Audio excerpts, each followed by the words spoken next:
తేదీలలో చతుస్థానార్చన రూపంగా 16 యజ్ఞవేదికలు వేసి శ్రీరంగం, కాంచీపురం, తిరువల్లూరు లాంటి పుణ్యక్షేత్రం నుంచి అర్చకుల్ని ఆహ్వానించి దాదాపు 100 వేద పండితులను రప్పించి ఈ ఒక మహాసంప్రోక్షణం చేయుటకు నిర్ణయించినారు కనుక భక్తులందరూ పై కాళీపురంలో స్వామివారిని దర్శించి వారి యొక్క కృపాకటాక్షం పొందాలని చెప్పి పురాణంలో చెప్తుంది.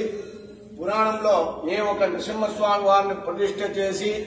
వారిని ఆరాధిస్తారో, ఆరాధనలో ఎవరు పాల్గొంటారో వారందరికీ సంతాన సంపదం, లక్ష్మీం, ఆయురారోగ్య పూర్వికం, శ్రీ నృసింహ పదద్వందో దధ్యాత్ అత్యంత వైభవాత్ అని చెప్పినది కనుక భక్తులందరూ ఈ క్షేత్రానికి విచ్చేసి ఆ లక్ష్మీ నృసింహస్వామి వారు, అమృతవల్లి అమ్మవారి కృపాకటాక్షం పొందాలని చెప్పి మరి